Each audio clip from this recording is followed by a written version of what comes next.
over the ingredients in Tati's immune boosting supplement. This supplement is not available yet.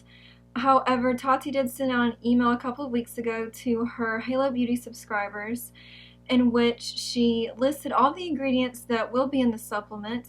And in this email, she essentially explained that this supplement was originally scheduled to be released in the fall. However, upon the outbreak of COVID-19, her team started doubling their efforts in order to try to get this supplement out sooner.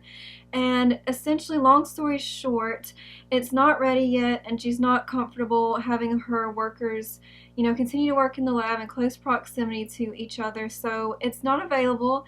So she decided that she wanted to send out this list of ingredients that she strongly feels is important for immune function. So what I'm going to be doing today is I'm going to break down these ingredients, look into some scientific articles for you guys. And if you're new here, my name is Ashley. I'm a chemist, and I really enjoy making videos breaking down the ingredients in skincare, makeup, and supplements.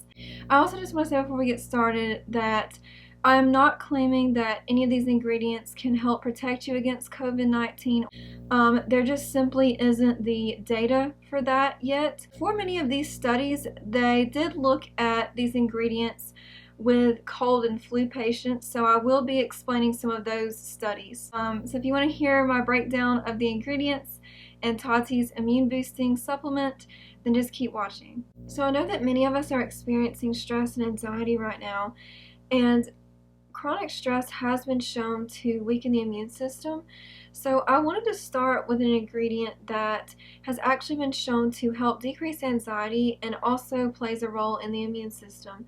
And this is an ingredient I've talked about before on my channel. It's called L-THEANINE. This is an amino acid, and it's been shown in studies to help decrease anxiety while increasing focus. And there have been many studies on this particular amino acid. And in these studies, it shows that people that experience high levels of anxiety report the most benefit from this. So they feel a very calm and also focused sensation upon taking L-theanine supplements. So the video in which I talked about L-theanine was a video on matcha and green tea. So actually, matcha has 5 times the amount of L-theanine as green tea. So I'll link that video down below for you if you'd like to learn some more about these studies. I go into a little more detail. But what's really interesting about this ingredient, not only have there been studies in which people report how they feel after taking it, there was actually a study at Oxford University where they actually analyzed brain waves. And this wasn't necessarily people who were experiencing anxiety. They took a population of healthy individuals and they actually measured brain waves after the participants took L-theanine. And what they found was that after taking L-theanine, there was an increase in alpha waves and there was no effect on theta waves. Alpha waves are associated with increased focus and also decreased anxiety. Increase in alpha waves allows for a very calm sensation while also feeling focused. Now, theta waves are involved in drowsiness.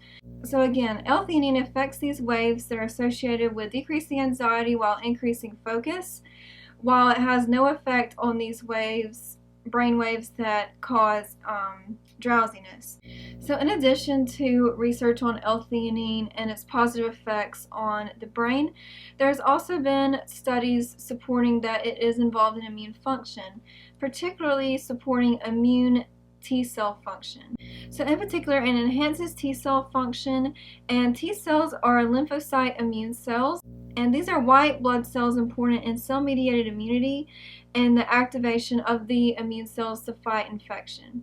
So I personally find that matcha really helps me feel focused and also a decrease in anxiety.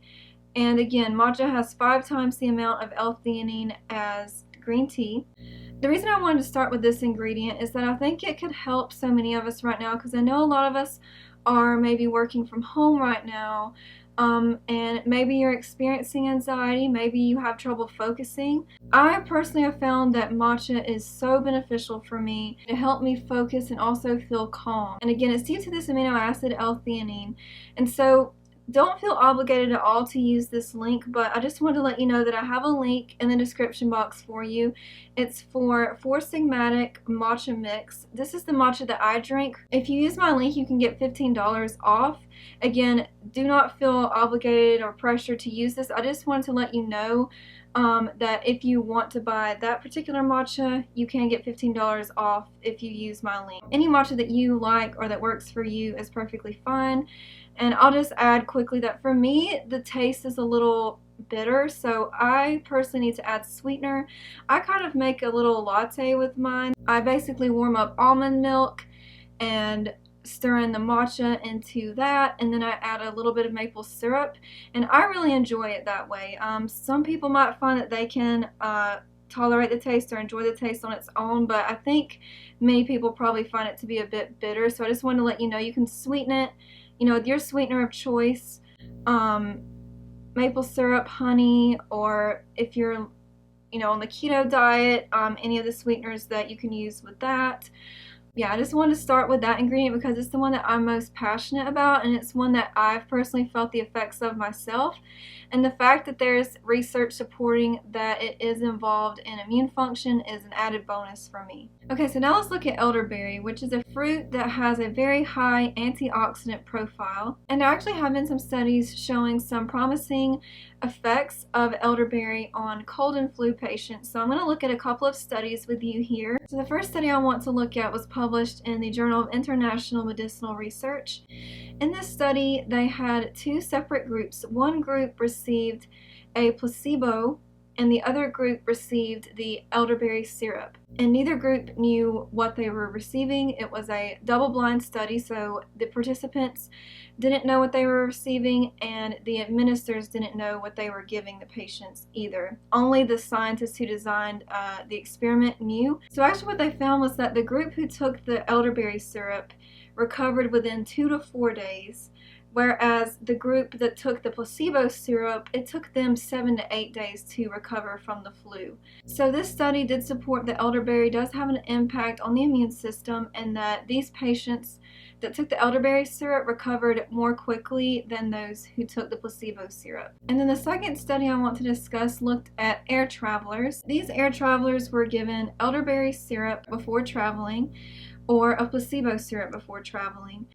And so actually the results of this study didn't show a significant difference in the number of cold episodes among these air travelers. However, there was a significant difference in the duration of the cold. So among the passengers who got a cold, the ones who had taken the elderberry syrup recovered much more quickly than those who had taken the placebo syrup. So I think these are some promising studies about the effects of elderberry on the immune system.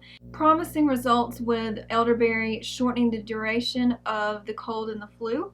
So I personally have been enjoying a tea from Traditional Medicinals, which contains elderberry extract. I'll see if I can find it. Last time I checked, it was out of stock. I purchased mine on iHerb, and if it is available on iHerb, I do have a link where you can earn 5% cash back for you to use on a future iHerb purchase. So I'll link it down below, but last time I checked it was out of stock on iHerb. This is just the one that I've personally tried myself and that I really enjoy. It kind of has this freshness of something minty without being overpowering. I have also tried the throat coat tea from this brand, and it helps my throat a lot whenever I have a sore throat. However, I don't really enjoy the taste of that one, but I actually really do enjoy the taste of this one. So I just wanted to I just wanted to let you guys know about that one because I personally tried it and I think that it is a very nice tea. Now let's look at ginger. The bioactive compounds in ginger with the most data to support health benefits are gingerol and chagols. So both of these bioactive compounds found in ginger have been shown to be anti-inflammatory, relieve upset stomach, have anti-cancer activity, and to be involved in immune function. So on Tati's email, it says that one laboratory study showed ginger stimulated the immune system to kill viruses. So I found this study, and a key finding here is that fresh but not dried ginger has antiviral activity against human respiratory syncytial virus. So this distinction is important because obviously in the supplement it's not going to be fresh ginger. The supplement that she has shown here in her email is ginger extract. So ginger extract was not analyzed in this particular study. However, both dried ginger and ginger extract have been shown to have positive health benefits. And actually, the method used to convert fresh ginger to dried ginger actually decreases the amount of gingerol, but it actually increases the other bioactive compound called chagols, and in particular the compound 6-chagol in ginger has actually been shown to have anti-cancer activity. I'll link a video down below where a professional is talking about his excitement for dried ginger in treating breast cancer because of a study that came out. He's very passionate about it and very excited about it. I did find this study. I feel like it was a little bit misleading in the interview because they seemed to suggest that the dried ginger was given to the patients. However, in this study, it was looking at it in a petri dish, but they did look at breast cancer cells, actually the stem cells of breast cancer cells, which means basically the parent cancer cells that all of the other cancer cells stem from. And they did find that dried ginger was significantly more effective at killing these cancer stem cells than actually the conventional drug. So I'll link this study down below. So I personally love ginger, and I really enjoy drinking ginger tea at night. So basically you just peel a knob of fresh ginger and pour hot water over it. You could also use dried ginger. You can use dried ginger has a higher concentration of the chagols, which have been shown to have anti-cancer activity. But fresh ginger has increased gingerol. And again, in this study looking at the viral infection that Tati referenced in her email, it was fresh ginger that had a positive effect of killing the viruses. And so honestly, for me, drinking ginger tea at night helps me sleep better. Now, I don't have data to back that up or studies to back that up. That's just something that I personally find, but I choose to drink ginger tea because there are so many health benefits that have been backed by scientific data of ginger. And again, there are studies that support that it does support your immune system. So again, I love ginger, and I wanted to just talk about a couple of these studies with you. Okay, so now let's look at zinc. So in Tati's email, it says taking zinc at the first sign of a cold may reduce the duration and lead to a speedier recovery. A 2015 analysis of clinical trials found that oral zinc helps to reduce the length of colds when taken within 24 hours. So I did find this study, and in this study they actually analyzed 3 randomized trials on zinc acetate lozenges for the common cold, and they administered zinc in doses of 80 to 92 milligrams per day. So they actually found that these zinc acetate lozenges actually shorten the duration of many symptoms of the common cold. So it shortened the duration of nasal discharge, nasal congestion, sneezing, scratchy throat, sore throat, hoarseness, and cough. I'll have the percentages up on the screen for you so you can see the data. And also the zinc lozenges shortened the duration of muscle ache by 54%. However, there was no difference between headache and fever between the group that took the zinc acetate lozenges versus the placebo group. So from this study, the researchers concluded that zinc acetate lozenges releasing zinc at 80 milligrams per day could be an effective treatment against the common cold if started within 24 hours of the first symptoms. So now let's look at magnesium. There is a strong relation between magnesium and the immune system. So there have been studies analyzing magnesium's involvement in inflammation, apoptosis, which is cell death that occurs as a natural and normal part of an organism's growth, gene expression, the immune system, and the aging process. So further research is necessary to find out the role played by magnesium in other biological processes related to the immune system. So magnesium plays a clear role in the immune system. However, in order to understand the full picture and the big picture of how magnesium is involved in the immune system, there needs to be more studies. But as indicated by this Nature paper, there is a very clear link between magnesium and the immune system. Another ingredient listed in this email is selenium. Selenium is a mineral and it's a powerful antioxidant. Selenium has the ability to reduce DNA damage, to reduce oxidative stress, and it also plays a key role in the function of the immune system. So vitamin E helps regulate free radicals. It's an antioxidant that reduces inflammation and also plays a key role in the immune system. I'll have all of the scientific articles linked below, so if you want to learn more detail about this, then you absolutely can do that. I know I'm kind of going quickly over some of the ingredients here. So I focused on some of the ingredients that I felt most passionate and excited about in the beginning, but I'm going to go kind of quickly through some of these because this video would be, forever long if I went into detail on every single ingredient.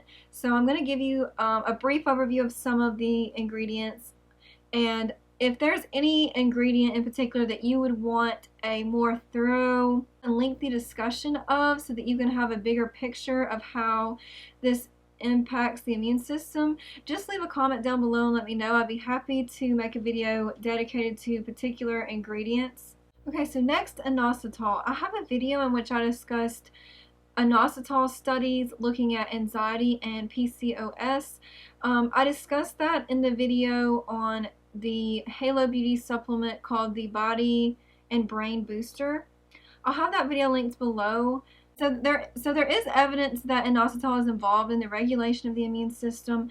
I couldn't find any studies in which patients were administered inositol for the cold or flu, but there have been studies that support that it is involved in immune cell development. And there's a really great article if you're someone who's interested in science and you want to look into the biology behind this. I'll have this article linked below for you. It's a really nice article. Okay, now let's look at beta-glucans. Beta-glucans are polysaccharides, meaning that they're compounds that are made up of multiple sugar molecules. These are naturally occurring in mushrooms, so you may have heard of in traditional medicine, mushrooms being used for medicinal properties, and many of those medicinal properties can be attributed to these beta-glucans. So you'll notice in Tati's description of this ingredient, she mentions a study that showed that taking beta-glucans significantly reduced the number of cold infections. So I found the study that was mentioned here. So in this study, they had two groups. They had one group that was administered beta-glucans and one group that was administered a placebo. Again, they did not know which one they were receiving. This was a double-blind experiment. So what they found was that actually the group that received the beta-glucans actually had 25% less cold incidence. And also among those who were taking beta-glucans who did get a cold, they saw a 15% reduction in the severity of the symptoms associated with the cold. I'll link the paper below so if you want to look into the details of this study. And also, again, those who got the cold, who took the beta-glucans, reported that they had less sleep difficulties than those who got a cold who did not take the beta-glucan supplement. Okay, so now let's look at vitamins A, C, and D. So let's start with vitamin D. Vitamin D is a fat-soluble vitamin that promotes collagen production in the gut, and it's required for bone growth and bone remodeling. So vitamin D has several other roles in the body, including modulation of cell growth, neuromuscular and immune function, and reduction of inflammation. So there was a study led by Queen Mary University of London, And they actually looked at a very large group of individuals, and they actually looked at the effect of vitamin D supplements against acute respiratory infections, including colds and flus. So they actually got a lot of data from actually about 11,000 participants from 14 different countries. However, their results were a little conflicting depending on the area. So the data collected from some countries showed a significant impact of vitamin D on preventing these acute respiratory infections, whereas the results from some other countries showed no significant effect. What the researchers found is when they looked more closely at the regions in which they were studying, they found that regions who struggle with vitamin D deficiency more frequently, so for example the UK, vitamin D deficiency is actually common in the UK, and in that case it did show a significant impact of vitamin D supplementation on preventing these acute respiratory infections. Even though the data was a little conflicting, there was a significant impact of vitamin D on countries in which vitamin D deficiency is known to be common. Vitamin D deficiency can also just cause you to feel really terrible. It can make you extremely tired. So, yeah, it's important to, have your healthcare provider check that for you. Vitamin D does play a role in the immune system. As far as these acute respiratory infections, again, the results are a little conflicting, and there needs to be more data collected. However, there was a very common trend. Vitamin D supplementation in countries in which vitamin D deficiency is known to be a problem did give improvements as far as decreasing the number of these respiratory infections. Alright, so now let's look at vitamin A. Vitamin A is involved in the production of white blood cells. And deficiencies in vitamin A do increase your risk of infection and also delay your recovery time when you get sick. And actually, it's been found in countries where malaria and measles are a common issue that correcting vitamin A deficiency actually has been shown to decrease the risk of patients dying from these diseases. However, it's very important to make sure that you're not getting too much vitamin A, because too much vitamin A actually has been shown to weaken the immune system, as shown by a recent study. So according to the National Institutes of Health, the upper limit for vitamin A intake for adults 19 and older is 3,000 micrograms. So that means that is the limit. You would not want to take any more than that in one day. And the recommended amount for adult men is 900 micrograms per day, and for adult women is 700 micrograms per day. So it's just very important that if you're taking supplements, just make sure you don't over supplement. So again, Tati's vitamin is not out yet. It doesn't show the concentrations yet. So for me, I would hope that it would be around the daily recommended amount and nowhere near the upper limit of 3,000 micrograms. We'll just have to see when it comes out. So when it comes out, I can do another video for you guys where I kind of look at the concentrations and tell you sort of my updated opinions. But I have to say that I personally have been impressed with Halo Beauty. The supplements so far, I feel like they do a lot of research. I feel like in the past, whenever I've looked into the ingredients for their supplements and vitamins, it seems like everything has a purpose, a reason, and is backed by science. Again, I'll give you an update on my opinion once we see the full ingredient list when it comes out and the concentrations. But I just wanted to point out the importance of that, not to over supplement with vitamin A, because it definitely can lead to issues. And really, you want to be careful not to over supplement with any vitamins, obviously. But I just wanted to let you know about that 2015 research study where they actually did find that over supplementation can weaken the immune system. This study was published in the Journal of Leukocyte Biology. I'll have it linked down below for you if you want to learn more information. And now let's look at vitamin C. Vitamin C is involved in the production of white blood cells, which help fight against infection. And we actually cannot make our own vitamin C. We have to get vitamin C from food or supplements. So vitamin C is actually an essential part of the skin's defense mechanism, and it acts as an antioxidant that helps strengthen the skin barrier. It's also critical for collagen production. So without vitamin C, you cannot produce collagen effectively. Now you'll notice in Tati's email it says that in order to prevent cold or flu, it's recommended that you take 1,000 milligrams per day. I believe that is based on a study from the Journal of Nutrients in which there was a placebo group and then also a group that took 100 milligrams of vitamin C per day. And they measured how often these individuals got a cold. So in the group that took vitamin C, 47% still got a cold, which is quite a lot. However, for the placebo group, 85% of them got a cold. And also, those who took vitamin C had an increase in activity scores by 40%. And again, I just want to say, always make sure you talk to your healthcare provider before you take any supplements, and especially if you're going to try megadosing, for example, megadosing vitamin C, as I'm talking about here, make sure you talk to your healthcare provider first. But actually one doctor, her name is Dr. Vivian Lowe, and she's the founder of Transform Alliance Health. She found that when she gave her healthy patients 3,000 milligrams of vitamin C a day, they had stomach upset and bloating. So that indicated that they're taking too much. It draws in water and it can cause bloating and stomach discomfort. However, when these same patients were sick or stressed, she gave them 18,000 milligrams per day and they didn't experience any bloating or discomfort. So that indicated that the body was using vitamin C. So this seems to suggest that we don't always need that much vitamin C, but when we're sick or stressed, it can be utilized by the body and it can be beneficial.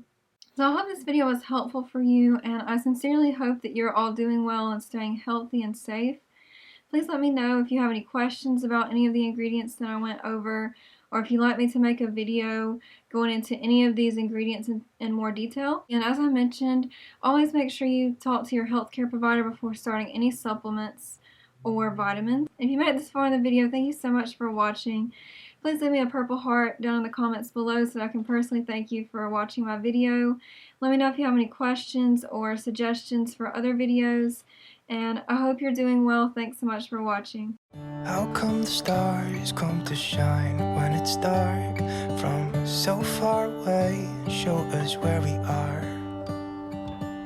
What makes the sun go to sleep every night, and what's it dreaming of?